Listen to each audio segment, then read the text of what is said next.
دو خوبیاں بڑی اہم ہیں، یہ میں آپ کو بتاتا چلوں، دو خوبیاں اور دو خامیاں عرب کی ذہن نشین کر لیں۔ دو خوبیاں تھی عرب کے اندر اور دو ہی خامیاں تھی۔ خوبیاں کون سی تھی؟ سب سے پہلی خوبی عرب کے اندر یہ تھی کہ وہ زبان کے پکے تھے، اور زبان کے اتنے پکے تھے کہ جب کسی کو زبان دے دی نا، پھر اس کے بعد اگر اتری ہے تو گردن ہی اتری ہے، زبان واپس نہیں آئی۔ یہ ان کی پہلی خوبی تھی۔ آپ پڑھ لیں ہسٹری اسلام کی۔ صحابہ کرام علیہم رضوان نے جب اسلام قبول کیا تو سکی ماں بھی چلی گئی تو فرق نہیں پڑا، باپ نے بھی چھوڑ دیا تو فرق نہیں پڑا، قبیلہ خاندان اور کنبہ تک چھوڑ دیا، شہر چھوڑ دیا، اپنا گھر چھوڑ دیا، تجارت کر لی، سب کچھ منظور ہو گیا، لیکن انہوں نے کیا ایک دفعہ اگر محمد عربی کا کلمہ پڑھ لیا ہے وہ نہیں ہم نے چھوڑنا۔ زبان کے اتنے پکے تھے، آپ اندازہ کریں۔ حضرت مصعب بن عمیر کیا وہ غریب تھے؟ نہیں، امیر تھے۔ حضرت سیدنا کعب بن مالک کیا غریب تھے؟ عبداللہ بن مسعود، سیدنا صدیق اکبر، سرداران قریش کے اندر ان کا شمار ہوتا تھا۔ حضرت عثمان غنی تجارت کے اندر مشہور تھے۔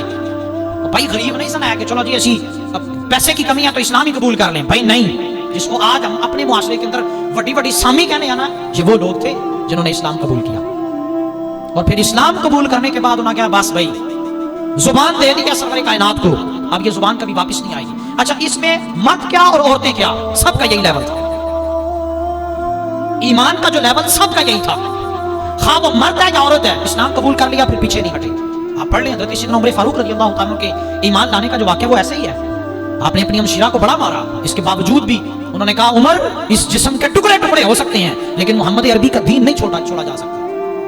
تو بہرحال سب سے پہلی خوبی یہ تھی کہ وہ زبان کے پکے تھے۔ دوسرے نمبر پر جو عرب کی خوبی تھی وہ کیا تھی؟ سخت حالات میں بھی وہ جینا جانتے تھے۔ جڑے لوگ حج کر گئے ہیں یا جنہوں نے حج کیا ہے یا عمرہ کرتے ہیں، ان سے پوچھے گرمی کے اندر صحرائی علاقہ، اب تو خیر بہت زیادہ ڈیولپمنٹ ہوگی، ٹیکنالوجی بڑی فاسٹ ہوگی، اے سی آ گئے، بجلی آ گئی، سب کچھ ہو گیا۔ میں اس وقت کی بات کر رہا ہوں، آج سے 1450 سال پہلے کی، جس وقت کوئی بجلی، کوئی الیکٹرسٹی والا معاملہ، کوئی کسی قسم کا ایئر کنڈیشن کچھ بھی نہیں تھا، لیکن وہ لوگ عرب کے اس تپتے صحرا کے اندر بھی اپنے آپ کو فیس کرتے تھے، برداشت کر لیتے تھے۔ اس گرمی کے حوالے سے انہیں کوئی مشکل نہیں ہوتی تھی، یہ بھی ان کی ایک خوبی تھی۔ کٹھن حالات کے اندر بھی وہ جینا جانتے تھے، یہ دوسری خوبی تھی۔ اب آئیں گی خامی کی طرف، اس پر غور کیجئے گا۔ خوبیوں سے پڑھ کر اللہ نے ان کی خامیوں کو لیا ہے، اور وہ خامیاں ان کے اندر کیا تھیں، لیکن وہ اسلام لانے سے پہلے تھی، یاد رکھیے گا۔ اسلام لانے کے بعد وہی خامیاں ان کی خوبی بن گئی، اور وہ ایسی خوبی بنی کہ قیامت تک کے لیے ان کی اس خوبی کو کوئی چیلنج نہیں کر سکا آج تک۔ اچھا، وہ خامی کیا تھی؟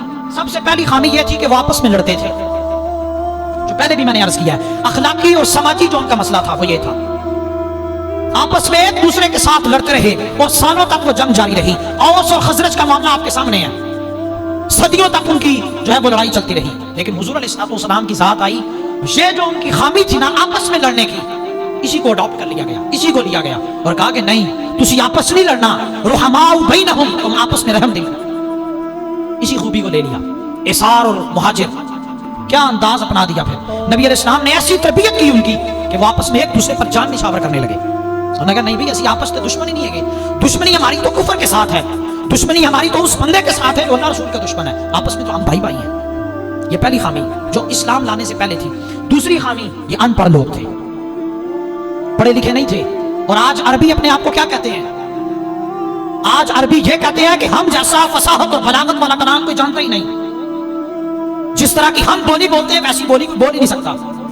جو لینگویج اللہ نے ہمیں عطا کی ہے ویسی لینگویج کائنات کے اندر کسی کو نہیں ملی۔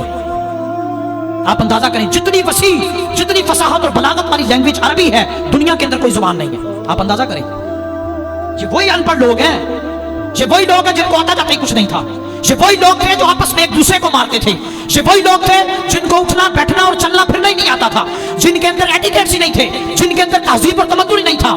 جس وقت قرآن نازل ہوا، حضور تشریف لائے، تو یہی وہ قوم تھی جو سب سے اعلیٰ تربیت کی حامل بن گئی۔ بھائی انہاں کو اسی ایٹیکیٹ سکھے نے، اسلام نے ہمیں سکھایا کہ جینا کیسے ہے، اسلام نے ہمیں سکھایا کہ تربیت کیسے ہوتی ہے، اسلام نے سانو دسیا کہ تسی پیشاب کیسے کرنا ہے، اسلام نے ہمیں بتایا کہ تم نے چلنا کیسے ہے، اسلام نے ہمیں بتایا کہ تم نے کھانا کیسے ہے۔ جس چیز کی ریسرچ 1450 سال بعد سائنس نے آج کی ہے، وہ ریسرچ 1450 سال پہلے، بلکہ ریسرچ نہیں، ریزلٹ نبی علیہ السلام نے کر کے دکھا دیا، اور وہ ریسرچ آج ہو رہی ہے۔ آپ اندازہ کریں، ایسی سچویشن کے اندر 22 سال 2 ماہ اور 12 دن کے عرصے کے اندر یہ وہ لوگ تھے جنہوں نے کیسرا اور کسرا پر جو ہے وہ اپنا جھنڈا لہرایا. یہ وہ لوگ تھے جنہوں نے رومن اور پرشین امپائر جو صدیوں سے عرب پر حکومت کر رہی تھی ان کو گرا دیا.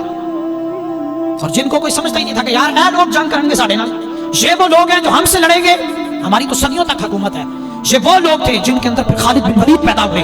یہ وہ لوگ تھے جن کے اندر سعد بن ابی وقاص جیسے لوگ پیدا ہوئے, اور جنہوں نے کہا کہ دشت تو دشت رہے, دریا بھی نہ چھوڑے ہم نے, بحر ظلمات میں دوڑا دیے گھوڑے ہم نے. انہوں نے کہا چلے جائے کہ ہم بعد میں آئے ہیں, لیکن تربیت ہماری فرشتوں سے بھی افضل ہوئی ہے.